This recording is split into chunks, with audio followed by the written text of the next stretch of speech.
Hello and welcome to Media Week. Ahead on the program, we'll get a wrap of just how the media sector has been performing this reporting season, plus an insight into the ad space when we chat with oMedia's CEO Brendan Cook. But first, now that awards season is basically out of the way, another big entertainment industry event is in focus. BBC Worldwide, the commercial arm of the UK public broadcaster, has kicked off its 39th annual showcase in Liverpool, England this week. It's the largest TV content sales event in the world, organised by a single company, and this year a record number of international buyers attended. One attendee was our regular co-host, editor and publisher of Mediaweek, James Manning. He managed to catch up with Tim Davey, Chief Executive of BBC Worldwide and Director of Global, and asked him for an insight into the BBC Worldwide business.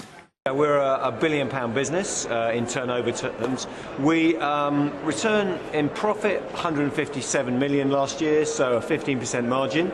In terms of returns to the main BBC, it goes a bit north of that because we also invest in programming. So last year we returned nearly 175 million back to our corporate owner, which is the BBC. Yeah, the business has changed a little bit over the years. Absolutely. A lot of Australians know about the Lonely Planet investment. I don't think that's no longer part of the portfolio. You divested some of the magazines. So tell us, what's the core of the business these days? The core of the business is premium content. And we know around the world how valuable content that people will really pay for, and that's the heart of our business now. It's top-end content.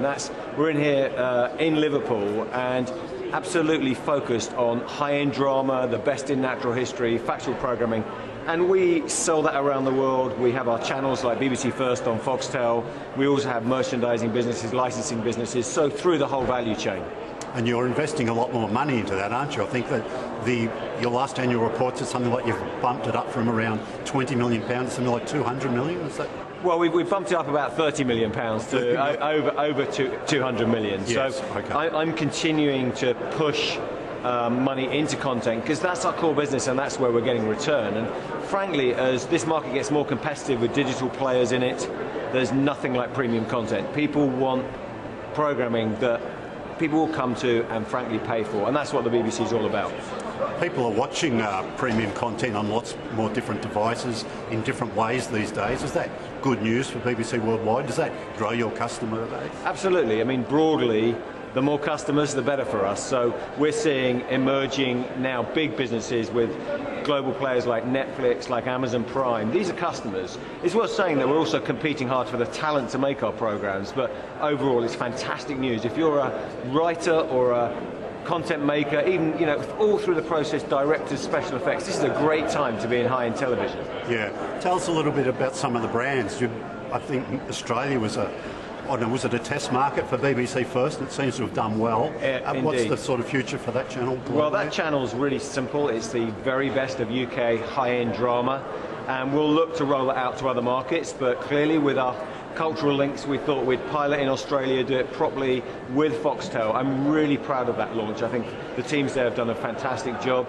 So we're happy with the success, and we're going to see it in a few more markets. I'm not going to tell you quite which yet, but we're going to see that go out to other markets. Yes. And the other brands, BBC Earth and I think BBC Brit, you take learnings, what you've done with BBC First, and apply them. Yeah, I mean, one of the things we wanted to do was really not spread ourselves too thinly, but go into markets, do a quality job.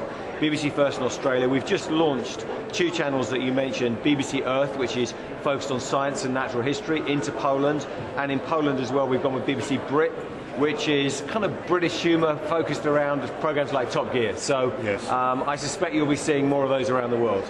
We're seeing a lot more joint ventures in production, different business strategies around the world. Is that something that you guys are getting into as well? Do you know, I think you can't put together a really big project in natural history or even drama now without co-production. I mean, most of the projects you'll see us marketing and selling around the world, more than one party's been involved. This is a big game now, and financing needs to be across parties. Also, you're looking for editorial partnerships. We've just done a deal with AMC, makers of things like Breaking Bad, The Walking Dead. They've been airing those around the world. Yes. We're in partnership with those now, and you're going to see co-productions with companies like that, like-minded editorial companies. What are your sort of challenges? What are your big focuses for the rest of this year and maybe a bit further out? I think there's three things we're going to do. One is just keep investing in content. I'm sorry to be a broken record on it, but it's just where the action is, and attracting in the best writers, the best creators. So it's not just the suits running this business, it's also the creatives. Second priority is building the channels, as we've talked, like BBC First, which has been a great start. And third, more digital innovation. So we're going to look at transactional businesses where we go with the BBC Store in the UK, where we're actually trading directly with people, which is a big move for broadcasters. So they're the priorities. One of the big programs being marketed at the showcase is Banished. It's already harnessed a lot of interest and will debut in Australia later in the year on BBC First. James Manning also spoke with John Penn, Managing Director of BBC Worldwide, Australia and New Zealand, for more on that. Absolutely fantastic drama. We're absolutely thrilled with it. And I know you like news, James, and a little fact was whispered to me on my way up here this morning, which is that Banished is the most watched program downstairs in our screening room right now. Already? The show already. So it's the number one, it's got the most interest of all at the moment. Now it starts on BBC 2 in the UK, I think, early March. Yep. When will we get to see it in Australia? We're going to play it a little bit later in Australia. We're just locking into our schedules now. It's an amazing story. It tells the story of the foundation of the penal settlement at Sydney Cove, one of the more interesting stories, I think, in Australia's history. Two interconnecting love stories, amazingly told. It's gripping, it's tense, and I think Australian audience is going to be really drawn to it. Okay, and it will screen on BBC First in Australia? It was co-commissioned by BBC First and BBC Two, and BBC Worldwide acts as a national distributor as well, so it's entirely in-house. Now tell us, I think the last time we had you on the channel you were talking about the impending launch of BBC First. We're over 6 months into it now. Yep. How's it been going? It's going really well. I mean, so my litmus test is that not a week goes by without me being told by somebody around me in the industry or a friend or a member of the industry, somebody watching the channel, how great they think it is or how great their wife or partner thinks it is. So, but you know, one of the reasons for doing it was that we thought that if we could bring across the returning series of these big franchises that are played on free-to-air television, we might have something special. So if you look at the numbers of Death in Paradise and Paul the Midwife are doing, the two of the absolute top-ranking dramas on the platform now. So the model's absolutely working for First.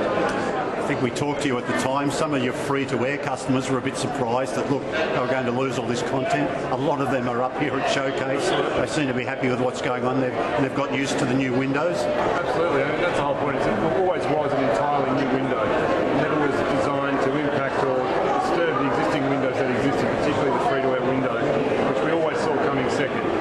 So yes, we're 6 or 7 months into it, and in a few months' time, at the 12-month mark, programs will start to become available to the free-to-airs to play in the second window, and there'll still be large audiences for those. Big changes in the Australian market in the last 6 months, of course, have been the arrival of SVOD companies. We've seen Stan, we've got Presto, Netflix are about to launch. Some of those buyers are here at the event. How do you see it? I mean, is there room in the market for 3 players? I think right now there's room in the market for 3 players. We'll see how it pans out over the next 18 months. But they're great. They're all new partners of ours. You know, we've done a deal with Stan. I think we should also quickly talk about Fetch TV, which is a rapidly emerging IPTV company, and they're about to they've just taken all 4 of our Australian channels onto their platform as well. All right, let's now take a look at some of the ratings for week 8, kicking it off with free-to-air. And you can see there My Kitchen Rules certainly dominating yet again, taking home the top 4 spots in week 8. House of Hancock, we were talking about it last week with James Manning, it coming in at number 5, part 2 rating there. Turning the page, you can see My Kitchen Rules and some News 7 and 9 both making it there, as well as Australian Story from ABC. Let's take a look now at subscription television. This is for week 8 as well, the top 10. A lot of sport in there as usual, the Super Rugby, also some cricket. India versus Pakistan coming in number 1 on Fox Sports 3 there. Selling Houses Australia on Lifestyle also making it into the top 5. Turning the page and you can see there Google Box, that new show on Lifestyle coming in at number 6. Also Super Rugby, Cricket Legends, Family Guy and The Flash on Fox 8 rounding out that top 10. We do have to take a quick break on Media Week, but coming up, we'll take a look at some of the reporting season results from the sector. Plus, we'll chat with Media boss Brendan Cook. That's next.